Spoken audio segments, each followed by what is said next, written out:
नमस्कार दोस्तों, welcome to my YouTube channel exam national. आप सभी ने डेलिमिटेशन के बारे में सुना होगा और डेलिमिटेशन के बारे में काफ़ी क्यूरियोसिटी होगी कि क्या है ये डेलिमिटेशन, क्या होता है, डेलिमिटेशन का मतलब क्या है और सरकार डेलिमिटेशन पास क्यों करना चाहती है और महिला रिजर्वेशन बिल, जो वोमेन रिजर्वेशन बिल है, वो क्यों नहीं पास हुआ। आज हम इसके बारे में जानेंगे। ये वीडियो एग्ज़ाम के पॉइंट ऑफ व्यू से बहुत इंपॉर्टेंट होने वाला है। सो गाइज़, प्लीज़ इस वीडियो को एंड तक ज़रूर देखें।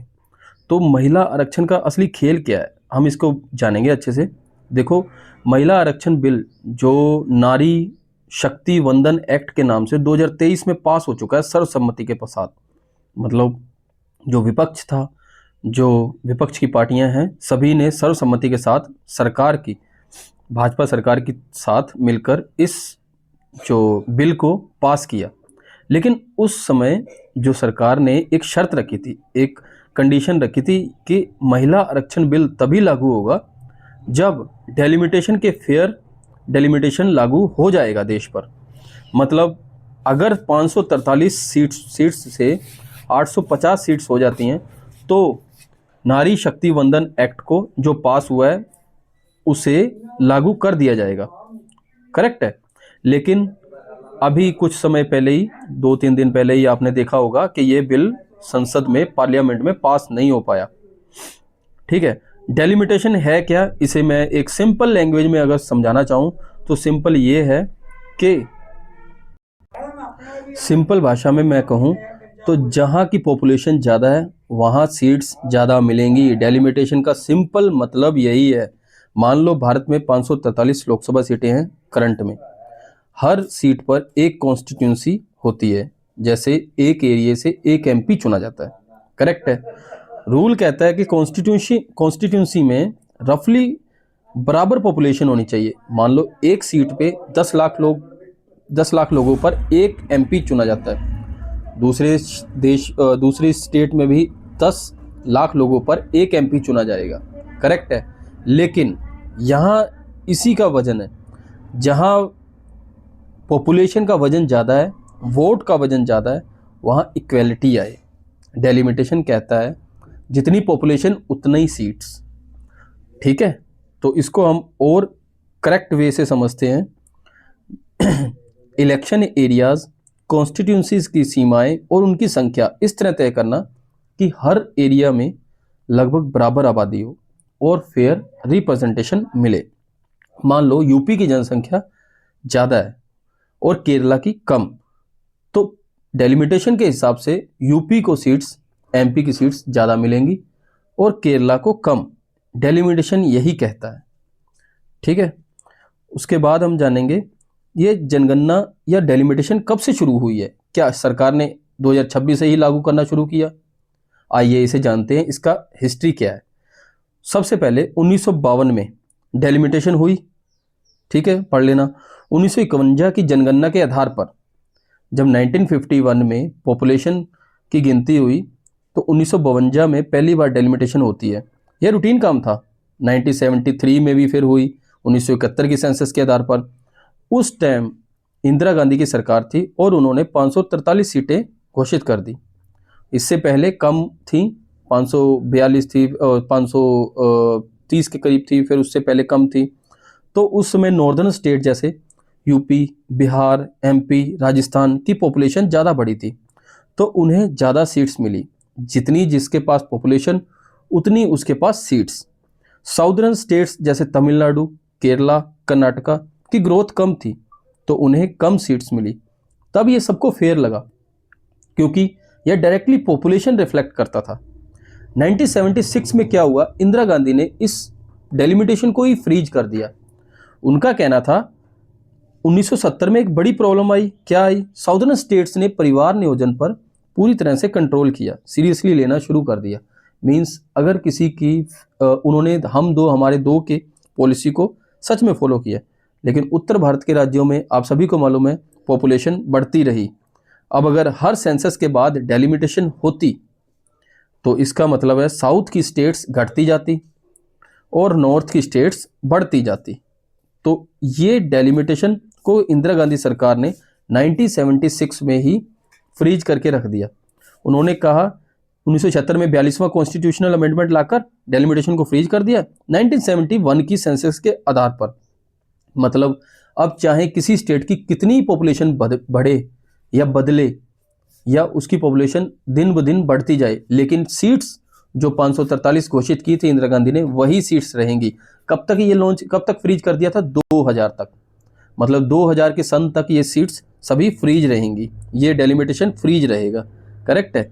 उसके बाद 2001 में अटल बिहारी वाजपेयी की सरकार थी, तो उन्होंने फिर से 2001 में जब फ्रीज खत्म होने वाला था, तब उत्तर दक्षिण का पॉपुलेशन गैप बहुत बढ़ गया।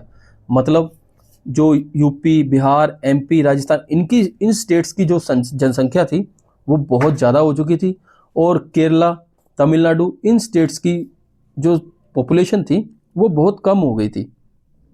इसलिए सरकार ने 84वां कॉन्स्टिट्यूशनल अमेंडमेंट लाकर इसको 2026 तक फ्रीज कर दिया। अगर ऐसा नहीं करते तो राजनीतिक दरिया में बहुत उथल पुथल हो सकता था। मतलब 50 साल से ज़्यादा समय तक भारत की लोकसभा की सीट्स 1971 की जनगणना पर ही बेस्ड थी। ठीक है, अब हम समझते हैं 2026 में यह लीगल फ्रीज एक्सपायर हो रहा है, जैसा कि 50 साल तक कर दिया था। इंदिरा गांधी ने किया 2000 तक, अटल बिहारी वाजपेयी ने किया 2026 तक। लेकिन इसके बाद डेलिमिटेशन बहुत इंपॉर्टेंट है, क्योंकि जनसंख्या 150 करोड़ के आसपास पहुंच चुकी है। अब अगर डेलिमिटेशन नहीं होता है तो विपक्ष का क्या कहना है, और डेलिमिटेशन होता है तो पक्ष का क्या कहना है, इसको जानते हैं। 26 में लीगल फ्रीज एक्सपायर हो रहा है, यानी 50 साल से ज़्यादा हो गए हैं। इंटर स्टेट सीट एलोकेशन बदल सकती है। अब मोदी सरकार 2026 में नए बिल्स लेकर आई। पहला कौन सा? Constitutional 131st amendment bill, Lok Sabha की मैक्सिमम सीट्स 543 से बढ़ाकर 850 करना।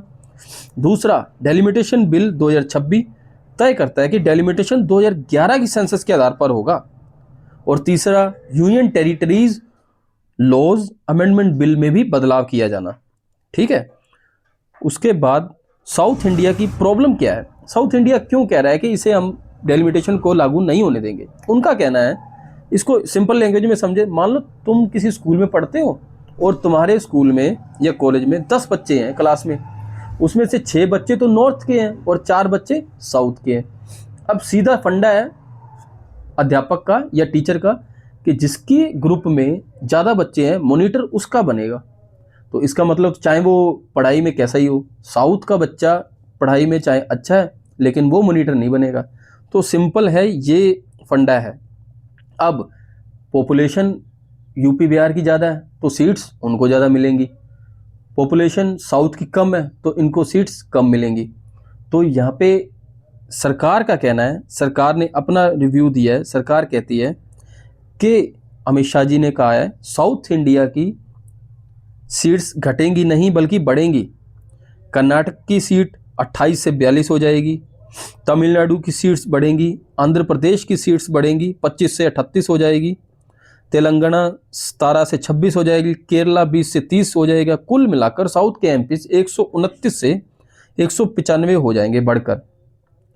लेकिन साउथ इंडिया के मिनिस्टर्स, जो राजनीतिक पार्टियों के अध्यक्ष हैं, उनका कहना कुछ और है।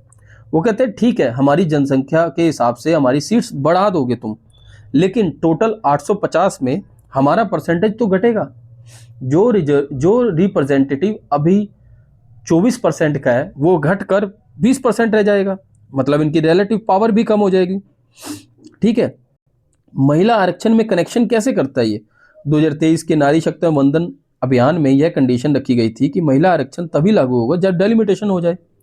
लेकिन अगर सेंसस 2027 में होते हैं और उसके बाद डेलिमिटेशन होती है तो 2029 के इलेक्शन में यह सब कुछ पूरा नहीं हो पाएगा। ये सही है। मतलब महिला आरक्षण बिल 2029 में भी लागू नहीं होगा, जो 2029 में लोकसभा के इलेक्शन होने हैं।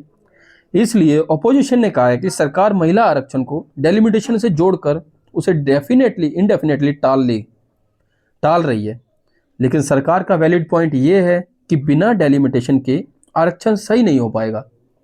ये बात उनकी सही है, क्योंकि रिजर्वेशन अगर 850 में करते हो तो 33% बन जाता है तकरीबन। ठीक है।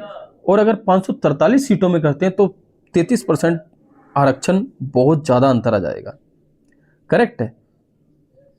अब खेल क्या है, आज की करंट सिचुएशन क्या है, अप्रैल 2026 में जैसा कि सरकार ने 3 बिल लागू किए, लोकसभा में 298 वोट मिले पक्ष को, लेकिन कॉन्स्टिट्यूशनल अमेंडमेंट के लिए जरूरी 2/3 मतलब 2/3 मेजोरिटी नहीं मिली और ये गिर गया। राहुल गांधी ने इसे विपक्ष की जीत बताया। असली सवाल कौन सही है, दोनों के पास वैलिड पॉइंट्स हैं। डेलिमिटेशन का लॉजिक सही है, पॉपुलेशन बदली 1970 की 1 की सेंसस पर, कब तक चलोगे, 50 साल हो चुके हैं। जनसंख्या 40 करोड़ से 50 करोड़ से 150 करोड़ हो चुकी है। साउथ अपनी जगह सही है कि उनका रिप्रेजेंटेटिव 24%